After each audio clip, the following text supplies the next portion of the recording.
আসসালামু আলাইকুম।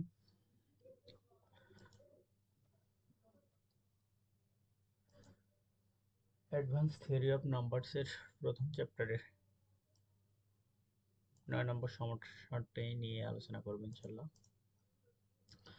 দেখেন, বলছে যে এক্স স্কোয়ার কনকারেন্স 219 মোট 383, হ্যাঁ, অনুসমতাটির সমাধানযোগ্য কিনা, হ্যাঁ, এটা নির্ণয় করবো আমাদের। অনুসমতাটির সমাধানযোগ্য কিনা, হ্যাঁ, এটার জন্য আমাদের এ বাই পি সমান সমান যদি 1 এই আকারে নিয়ে আসতে পারি তাহলে বলবো যে এটা যোগ্য।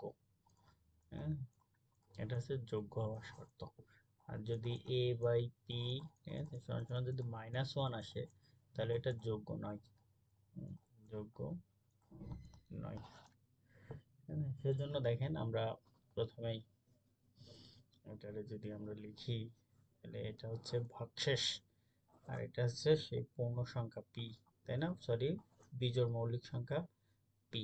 তাহলে দেখেন 219 ডিভাইডেড বাই 383, ঠিক আছে, এটা সমান সমান যদি 1 হয় তাহলে বলবো যে যোগ্য, বলবো যোগ্য।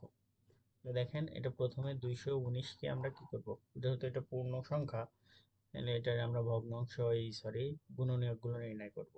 তাহলে দেখুন 219 এর যদি গুণনীয়ক করি তাহলে 3 গুণ 73 হয়। তাহলে আমরা এই 219 জায়গায় 3 গুণ 73 লিখতে পারি। 3 গুণ 73ও যা, 219ও তাই। তাহলে আমরা আবার একটা সূত্র জানি, এ বাই পি সমান সমান A by P dot B by P, তাই না?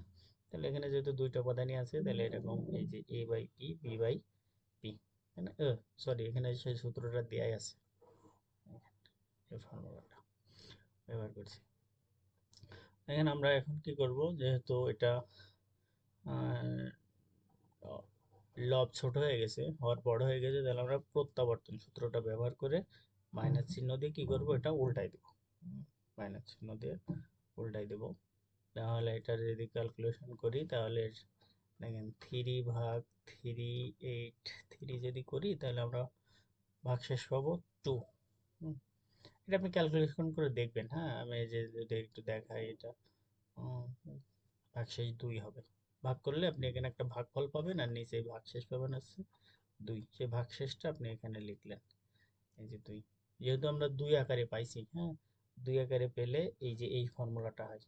আর 2 এর যদি স্কোয়ার হয় তার মানে এ স্কোয়ার বাই পি যদি পেতাম তাহলে তার মানে হচ্ছে 1। এটাও ক্যালকুলেশনে আসলে বলবো, ঠিক আছে? তাহলে এটার পাওয়ার হচ্ছে কত, 4 4 ক্যালটে 1, তাহলে 1। আর এই যে এই মাইনাস, মাইনাসে মাইনাসে কি আসছে, +1 এসছে। তাহলে দেখেন এটা একটার ক্ষেত্রে। আর 273, এই শুধু 73-এরও সেম প্রসেসে আপনারা উল্টাই দিলাম আমরা, ঠিক আছে? এখন উল্টাই দিলে কত আসছে এটা, এটারও আপনি ভাগশেষ পাবেন হচ্ছে 18। 18কে আপনি আবার এই দেখেন 18/73, 18কে আপনি 2 গুণ 3-এর স্কোয়ার ডিভাইডেড বাই 73 এই আকারে লিখতে পারেন। তার মানে 2/73 ডট 3-এর স্কোয়ার বাই 73। এই 3-এর স্কোয়ার বাই 73 মানে কি আকার, এ স্কোয়ার বাই পি আকার না? এ স্কোয়ার বাই পি আকারের মান কত, 1। আর এই যে 2/73-এর ভ্যালুটা আপনি লিখতে পারেন -1, 73 প্লাস 1 ডিভাইডেড বাই 4। তার মানে এখানে 74/4। 74/4 রে যদি আপনি ক্যালকুলেশন করেন তাহলে প্লাস পাবেন, হ্যাঁ, +18। তাহলে এই যে +18, তাহলে এই যে এটা করলে 1। তাহলে আপনি এইটার মান পাইছেন 1, এইটার মান পাইছেন 1, এইটা 1 এটা 1 গুণ করলে 1 পেলেন। তাহলে এ বাই পি সমান কি পেয়েছেন, 1 পেলেন। তাহলে এটা অনুসমতাটি সমাধান যোগ্য।